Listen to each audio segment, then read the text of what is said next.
And you went to school in Doncaster, Hayfields? Yeah, Hayfields where I did most of my time, and then I failed my A-levels and then went somewhere else for a year. You failed your A-levels? I failed my A-levels, yes. That was the first time I'd ever got a real bollocking, real dressing down, because she was really, really fair, but there was something that she was kind of strict on with schoolwork, and I remember getting in the car and she said, "You fucked your life up." And she never swore. And I remember I got goosebumps thinking about it there. I remember thinking, maybe I need to do something with my life. At 15 years old, 15, 16 years old, you join a drama group. And I was watching actually just before you arrived. At 17 years old, you got the lead role in Grease.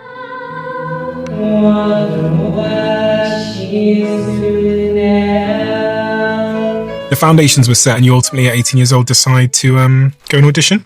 Yeah, that was the third time I auditioned for the X Factor. So every year previous to that. So that would have made me 16 when I first auditioned. There's like 3 producer auditions and then you get to see Simon, you know, it's the main one. And the first year I didn't get through any of them. The second year I got through the first round.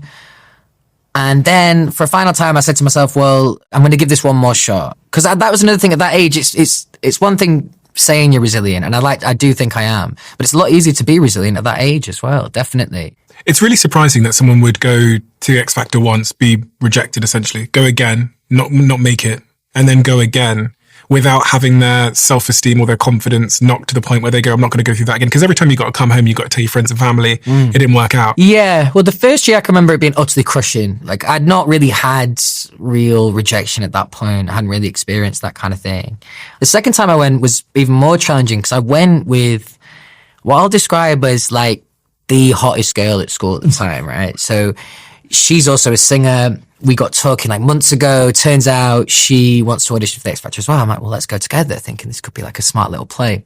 She goes before me, and I think at this point, I feel like I was still in the queue, and she showed me that she got through to the next round. It was like a gold ticket. I then didn't get through. And then because I was with her, I was traveling with her, we then got ushered into a room of say 200 people and every single person in the room had a yes. I remember that being really, really challenging. You're just surrounded by people that are dreaming, you know, they're really, really excited about what does the next stage look like. And that created a bit more fire, I think. It was like, okay, how do I get on the right side of this next year? How do I be in this group of people next year? Did your mum play a role in you going for that third year? I can't remember specifically, but I would say if I would have had any level of doubt, 100%, the musical that you just referenced that I did at school, I didn't want to go to that audition, and she literally picked me up and drove me there. And I was so thankful that she did. She was often very, very good at, you know, pushy parents that's not good. She was never like that. She always had the right amount of force, you know? Because sometimes you need that as a kid, and especially, actually, even as adults, you know, in a situation where you're second guessing something, as soon as someone goes, go on, you can do it, you're okay. So I think that definitely played a big role in that. Even if I suggested that I wasn't going to go to this audition, throughout the year, she will have been giving me 100 different reasons to go. Now, not literally, but just from a confidence point of view, the way that she was talking to me, how she always just put me on this amazing pedestal. She made me feel like I could do anything, definitely. And I think that helps in those kind of situations, going for it for a third time, because my mum's saying I can do it, so maybe I can. So you do the audition where you saying, make you feel my love. That was boot camp. So that was the second part of the audition. My first audition was a song called Hey There Delilah. Did nothing for me, like sonically. Like, obviously now I can say this because I've got a bit more experience, but as a young lad, you're not thinking about any of these things. It was just, I like that song, I'll sing that song. It was bad. It was really, really bad. And to the point where, like, it still makes me deeply uncomfortable, like, listening to or watching that audition. The only thing I'd done like this is the school production of Grease, and that was to about 250 people over 2 nights, and that felt like a fucking mountain of people. Cut to then your live TV audition at the MEN in Manchester, and there's 3,000 people in the audience. 3,000 people is a big gig for anyone to play, like, full stop. Like, if you do 3,000 tickets, you're doing really, really well. So, like, it's the definition of being thrown at the deep end. And I think that's part of what they want.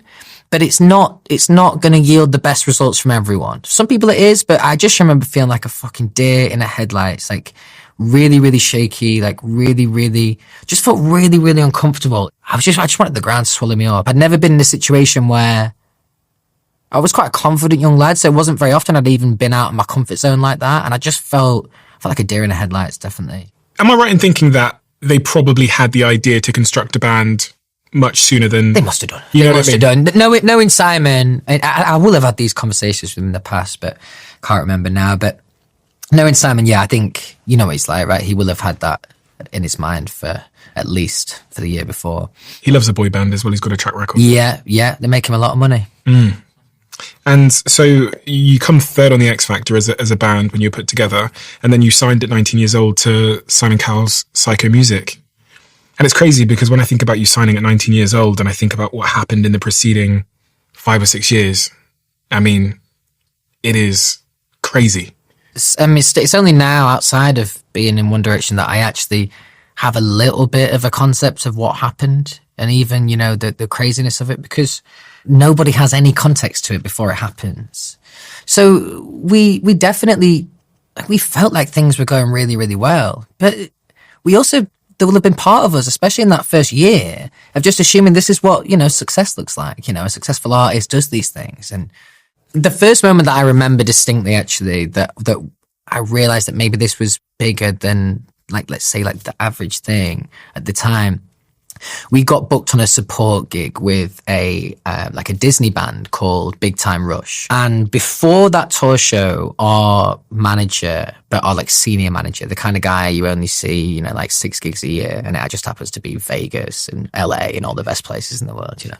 And he sat us down, it was like this dressing down, and it was like, look, this is what you need to expect from a gig like this.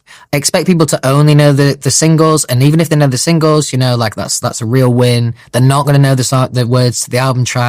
It's going to be a very, very different show to what you expected. So we're all ready to go out fighting, because we'd not really had that at that point. We'd had most things that we'd done, we felt really confident doing. So like we were kind of going on the back foot. And then I can remember when we walked out on stage, and I think we opened with something that wasn't a single, and people were just locked in, like massively locked in. And it was really, really fucking loud in there. And I think that was a moment where I remember, again, I had this kind of side to me when I was younger. I was so excited to tell Richard, who was our manager at the time, I was so excited to tell him post-gig about how it actually went. Did you see it then? Because that was obviously not how it played out. And I remember feeling pretty smug about that. But I think it was once I kind of got to bed that evening, I was kind of thinking, I wasn't an overly deep thinker at that point, but I was still thinking occasionally on a deep level. And I'm looking at this music manager and I'm thinking, like, this guy's like uber experienced. Like, he's been in this situation countless times. So if he was to predict it wrong, like maybe he did, I'm like, well, maybe maybe something is happening. How do you take care of yourself amongst that? Because, you know, one of the things I've learned from doing this podcast is I've learned so much about the brain.